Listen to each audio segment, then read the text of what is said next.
Hello, my name is John Ford and I'm presenting on behalf of CyberHawks for the Cyber Challenge competition. In this tutorial, we'll be going over the basics of exploitation using Metasploit and also how to generate malware using the Metasploit MSFvenom tool.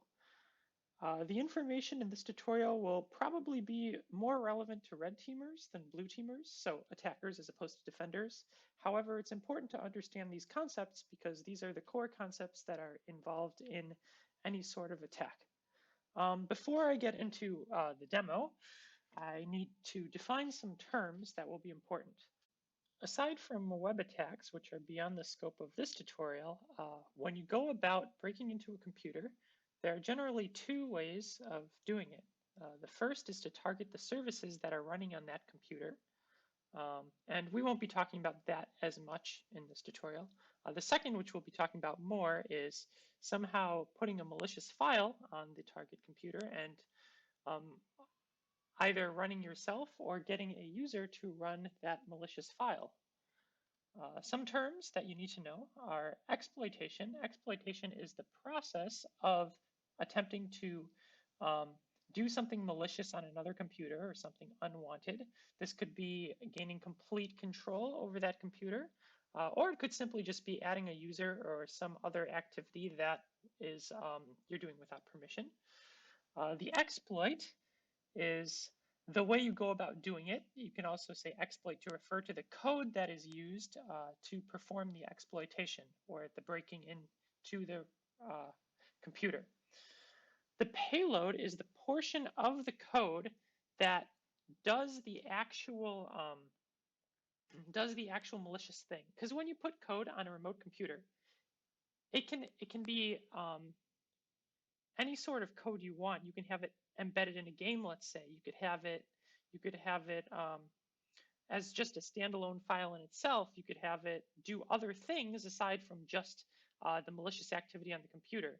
So the payload is specifically the portion of the code that does the malicious activity on that computer. Hopefully that makes sense.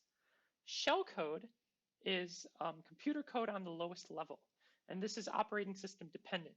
So Windows has its own shellcode, Linux has its own shellcode, Mac has its own shellcode, and what happens is when you execute any sort of code on a computer, it first gets converted from C or Java or whatever language you wrote in to shellcode, and then that shellcode is what finally gets run by the operating system.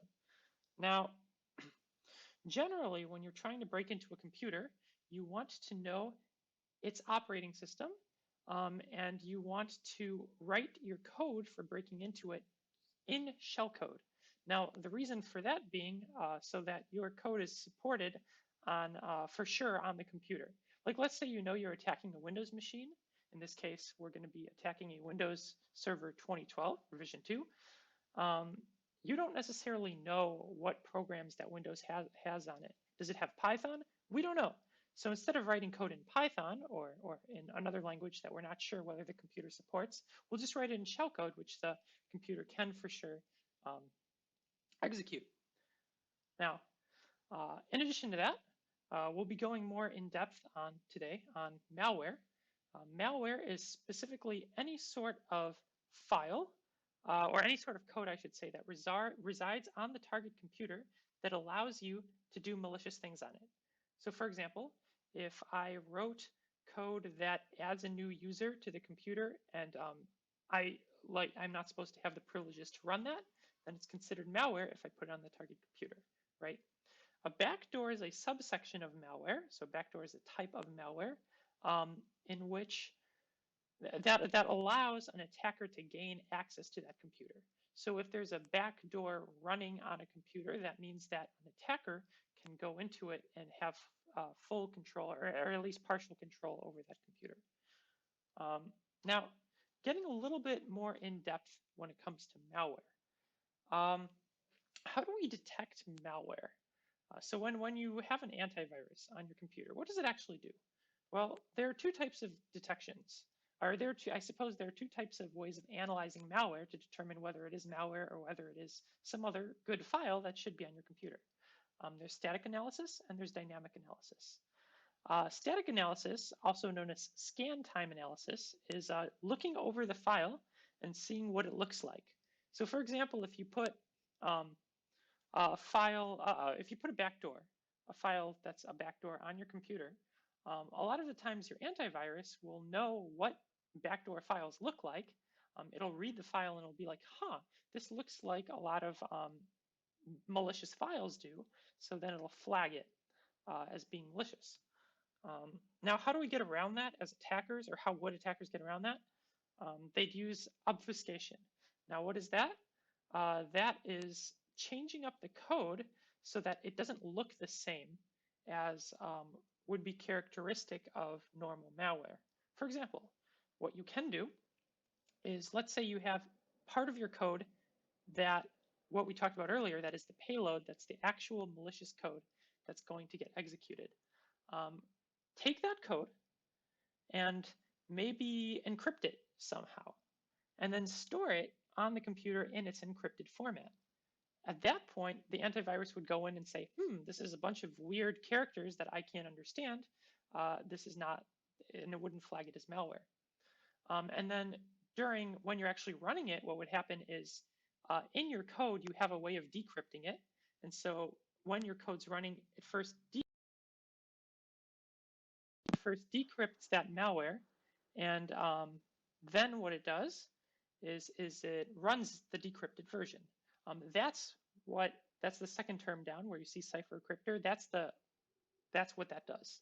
Cyphercryptor encrypts the code and stores it on the target computer in encrypted format, so it can't be detected by malware during scan time. Or sorry, it can't be detected by antivirus during scan time. And then while it's running, the code will be decrypted and run.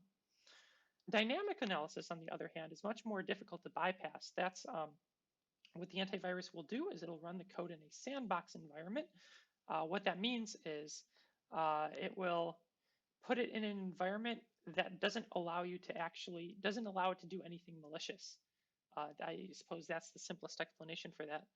And then it checks to see what that code actually does and whether it does any sort of activity that's malicious.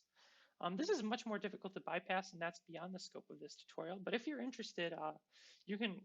This is one of the best resources I found on ways to bypass dynamic analysis. So feel free to check that out. The last thing I'd like to go over is encoding. Now, encoding is required because when you're creating malware, certain architectures like Windows or Linux don't like having characters in files because it kind of messes it up. Also, if you are putting a payload, or if you're putting a piece of malicious code directly into a service to exploit that service, remember how we talked about you can either have a file on the remote computer or you could exploit a service. Different services don't like certain characters. So how do we deal with that? Well, we do what's called encoding. Encoding might make your code longer.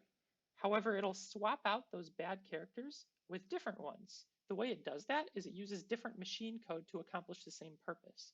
So perhaps it's really easy to move something into this register and then run it from that register. But let's say doing that requires instructions that have bad characters that the computer doesn't understand.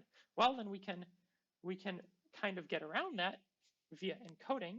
Instead, what we're going to do is, let's say we're going to perform a different move instruction, move it into a different register. From there, move it into that register and run it. So it would take more code, but that code, when it's converted into machine readable format, it will be using different characters.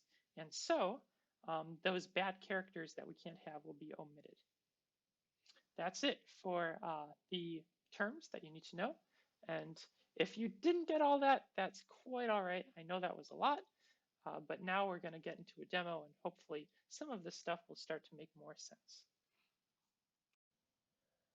Now, I am currently running Kali Linux, the distribution of Linux that most attackers will probably be running during the competition. And I will be demonstrating how to use MSFvenom to create our own malware. MSFvenom is a tool, command line tool within Metasploit that makes it easier to create your own malware without having to write the actual code for it yourself. To use it, if I open a terminal, which I should probably mention how to do that, if you go to the upper left-hand corner, there's a little terminal icon. Click that, it will open a terminal. And I can use the command MSFvenom. Now, to see information about this command, I type in -h after the MSFvenom and hit enter, and I will be provided with all of the options I have when using the MSFvenom command. This help screen is very thorough, so I actually use it a lot, and really I don't have much trouble because the help screen is very nice. The most important points are when you're generating any sort of malware, you'll want to know the payload. The payload is, once again, that's the actual malicious code that's going to be generated when you generate your malware file. And you have various types of payloads to choose from. That includes regular command shell payloads that provide you with a command line access to your remote computer. Meterpreter shell, which is kind of a modified and better command line. You will see this in that's what I'll be creating. I'll be using the meterpreter command shell in this demo. As well as some other ones like for adding a user or doing other things like that. The next thing that's important is what kind of output format do you want? Most commonly for Windows malware, the output format is exe so that it's a runnable or executable Windows file. And -e for encoder. Encoding, as I talked about earlier, is replacing bad characters with other characters that make it readable by the operating system. One thing I should have mentioned is some people, there's a common misconception that encoders make your code more difficult to be detected by antivirus. Like we talked about scan time, if you use an encoder, it's going to use different instructions, so it will look different during scan time. That's actually not true, just because modern antivirus are so advanced that they can pretty much catch almost all types of malware that's not ciphered or encrypted in some way, despite it being encoded. Just there's a difference between encrypting and encoding, that sort of thing. -A for the architecture or the platform that it's going to be run on. You don't always need to specify this. If your payload is meant for a specific target platform, then it's not necessary to specify this. -O, if you want to save the output to a file. I actually, instead of using -O, I use the caret symbol, and then the name of the file, which works equally as well. You can use -O if you want to. The rest are, you could directly specify the bad characters that you want to replace with different characters. That's an option. And -I iterations, that's the number of times that we apply the encoder on the file. So you could encode a file once, but let's say you want to make it more, I don't know, I guess you want to make it further encoded. You can apply multiple iterations of a specific encoder. Yeah, there is -X and -K are kind of neat because they allow you to embed this malware in an already existing executable file. Like, for example, let's say you have a program that does something good, but you want to make it evil, and you want it to do the same good thing, like let's say open a Word document, but while it's doing that, to also connect to you, so that when the target ends up running your program, they think, oh, the program works great, but they don't realize that it's also a backdoor. So that's kind of neat. I'll show you that in a second if that didn't make sense. And -L is what you will use if you ever forget what your options are for payloads, encoders, all these things. You can use -L. So let me demonstrate that real quick. Let's say I forget what architectures are supported. Remember, -A is used to specify the architecture, but I don't remember the architectures. So I'm going to say MSFvenom -L for list, arcs for architectures. And sometimes these commands take a long time because in this case there's a lot of different architectures that it supports. So these could take a while. the listing could take a while. Also, the malware generation tends to take a while sometimes too.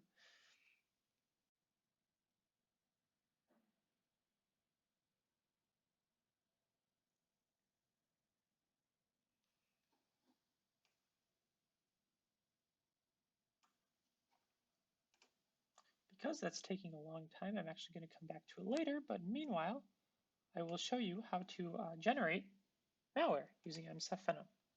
The first thing we'll do is create a backdoor. Once again, that's a malware file that allows you access to the remote computer, and looks like it did end up listing our architectures here. Not as long as I thought, but took a while to execute that for some reason. In any case,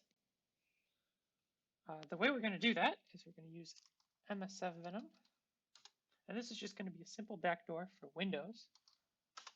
So for the payload, we'll say Windows, because that's our architecture, meterpreter, which is the type of shell we are going to use for our backdoor, and reverse TCP. If you aren't already familiar with concepts like reverse TCP and bind TCP, I highly recommend watching the first and the second of my, and the third, I guess, all of them, but especially the first and the second of my introduction to hacking with Kali Linux seminar series. This is for defenders. You don't really need to worry about this as much, but for attackers, it's really going to be helpful. You can find that if you go online, and you can find that by going to cyberhawks.iit.edu/videos.html. Sorry, not HTMS, HTML. There we go. And all those videos are here, so you can watch them. So actually, they're down here: cybersecurity seminar, part 1 and part 2. In any case, going back to this, we're going to be using a reverse TCP shell. As a quick review, reverse TCP shell means that the target computer is connecting back to the attacking computer, and the attacking computer is just listening for incoming connections. Therefore, in the creation of this file, because this file is going to end up going on the target computer, we're going to have to specify the port of our attacking computer to connect back to, as well as the IP address of this computer to connect back to. But we'll get to that in a second. For the format, we'll make it an executable file. And now we'll specify, we could specify the architecture. Notice that the architectures are named here. We could say x86 for a Windows machine that is 64-bit.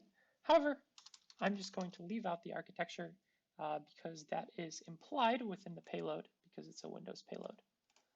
So that is unnecessary in this case, but you could. Then we have L host. Whenever you see L, that means local, that means this computer. Whenever you see R, that means remote, that means the other computer. In this case, because the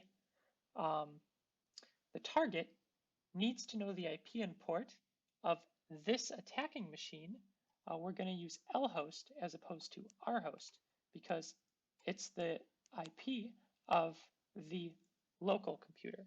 And host is just another word for the IP address in this case. To find the IP address of this computer, I'll execute a quick IPA command. You can also do IPADDR. They do the same thing. Now the question is, which IP address is the actual IP address that I'm going to use?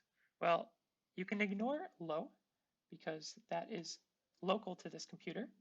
But we have two, in my case, we have two connections to network adapters, I should say. The first one is providing my internet, and the second one, in my case, is connected to the actual target machine. Now, when you're doing this, you should see one. If you connected to the VPN successfully, one of these should have an IP that starts with 172, and that will be the IP address of this computer. However, for the sake of this demo, I am I have both the attacking and target machine connected on F1, and so therefore the IP address of this machine that I'm going to use is 10.0.2.7.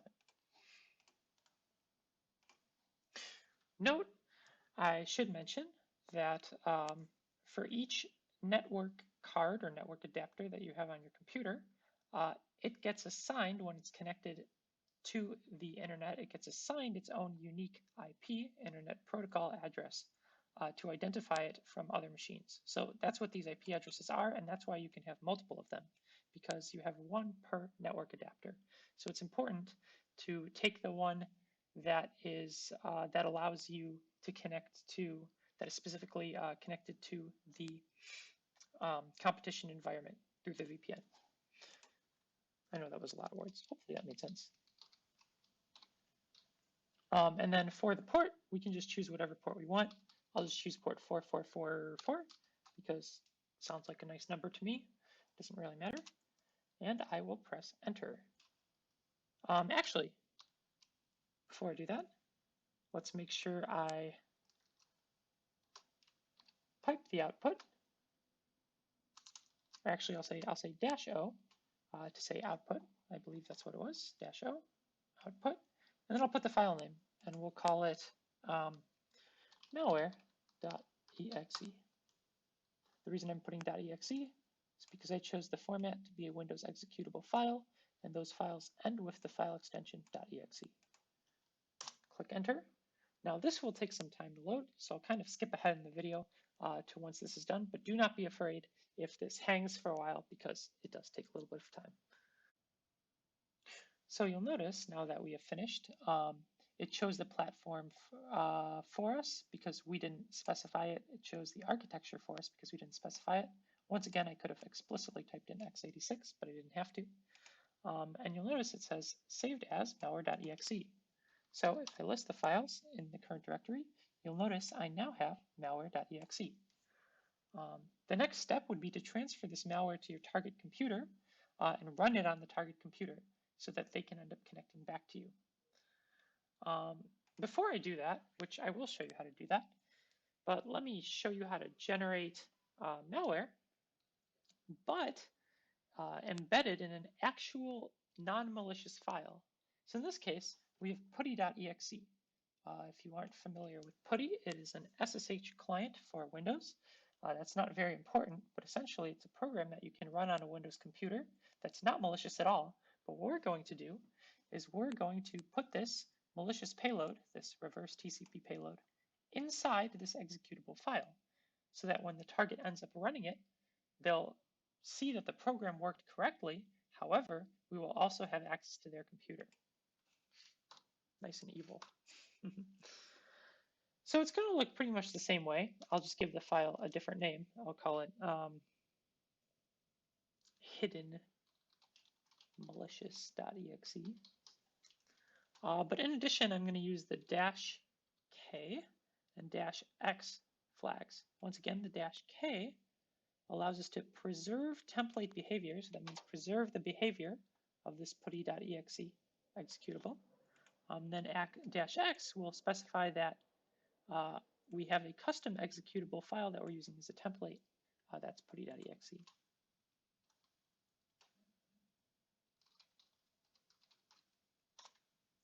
Now, once again, that might notice that all the other options are exactly the same as when we created the regular malware. And once again, this might take some time to run, and so I'll fast forward until it's finished.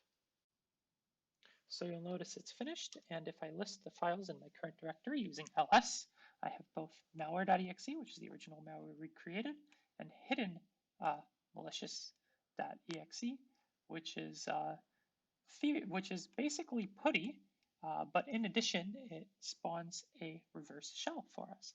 So now the next step would be somehow getting these on the target computer.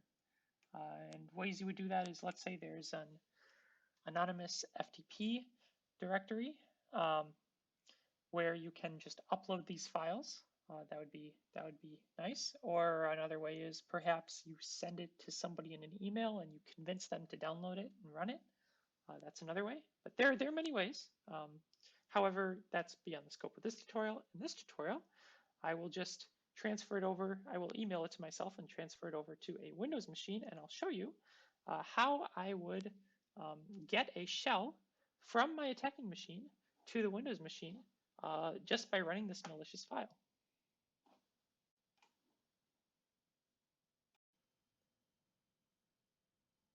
Now I have transferred over the malicious files to the target machine. You'll notice that I have my target machine on the left-hand side. It is a regular Windows 10 machine. Here are my two files. Here's malware. Here's the hidden malicious one that we just created. On the right-hand side, I have my attacking machine. Now, ideally, if this attack gets executed successfully, the attacker on the right-hand side will be able to have terminal access to the Windows machine on the left-hand side. So we'll see if it works. I'm going to be doing this using Metasploit, the Metasploit framework. We used Metasploit MSFvenom to generate the malware, and we specified a meterpreter malware. Now I'm going to use the Metasploit framework to create a listener that's going to listen for incoming connections from the malware that we just created and basically connect to it and give us a shell. Now, the reason I'm using the Metasploit framework to do this is because it has a lot of nice wrapper scripts that were created for us that make this really easy to do with some simple commands. And I'm not going to explain all of the commands in this tutorial. This is if you're interested in red teaming. When we have our separate sessions where blue team and red team will meet separately, that's where I'll explain how to use Metasploit fully. But for now, you'll notice that I executed the command MSF console to start up Metasploit. Now I'm going to use exploit multi-handler to create a handler. I'm going to show our options to see what options we can edit. Notice the port is already set by default to 4444, so that's perfect. We just have to set the payload, which in this case was Windows. Let's do that. Set payload Windows meterpreter reverse TCP. Then we have to set the host to our machine's IP, which once again, because I don't remember what it is, we're going to open a new window and figure it out. It's 10.0.2.7. So set lhost. These are the same exact options as we configured when we were generating the malicious file, the malware. 10.2.7. Now if I show my options again, you'll notice that everything looks good. We seem to have everything we entered. If I show advanced options, I can see more of my options. But of course, all these aren't necessary. I think I can also do show payload. We're about to find out. Nope, we can't. That's okay. So now, to execute this, we're going to say either run or exploit. Both commands do the same thing, so I'll say exploit. And now we have a listener.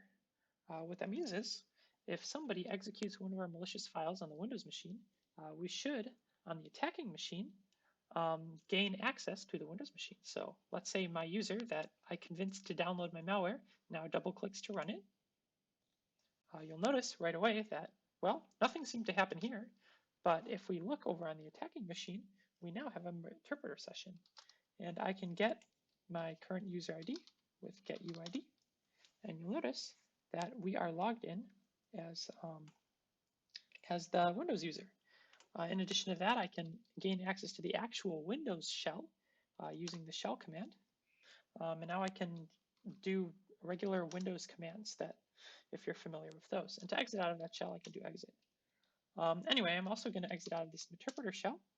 And I'm going to run the exploit one more time, but I'm going to do it using the second file that we made that was kind of more hidden. And you'll notice that if I rename this to putty, let's say, oops, this looks exactly like the putty program. It even has the exact same icon. And if I run it, you'll notice that it functions just like putty. just like the regular PuTTY executable. So this could be totally that your target may have absolutely no clue that they just downloaded malware because it's hidden. You can't even tell that this is malware. But you'll notice that me, as an attacker, I can now execute commands the same way as I could with the other malware executable that we generated. So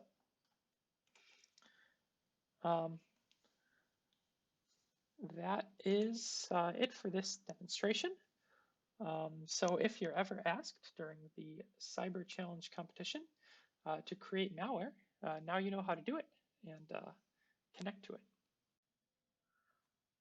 Now, if you're on the defending side for the competition, how do you figure out if the file is malicious, aside from using antivirus? We're assuming that the Windows machine that you're defending doesn't have the right antivirus, let's say, to detect the malicious file. However, there are online sites that you can go on and upload your file to, and it will be analyzed by a bunch of different antivirus, and they will tell you basically if your file is malware or not. One such, probably the most popular such site is virustotal.com. If you just go to virustotal.com, you'll end up at this site. You can choose your file. My file in this case is saved here. So I'll just do the malware.exe, the straight malware one. And once I do that, I click confirm upload. And this might take a little bit, but essentially it's going to run it through a bunch of different antivirus, and we'll see how many and which antivirus flag it. So you'll see some really popular ones like McAfee did flag it as a Trojan. You'll see Kaspersky, I just missed it, but Kaspersky, Malwarebytes, all of the standard industry malware. Now, note about VirusTotal. If you're testing malware using VirusTotal, let's say you're an attacker developing malware and you want to see if antivirus recognizes it, all the files you upload, they get sent to the antivirus companies to perform tests on. So just keep that in mind if you're an attacker and you're trying to create new malware that won't be recognized, well, your malware is going to be sent to these antivirus companies.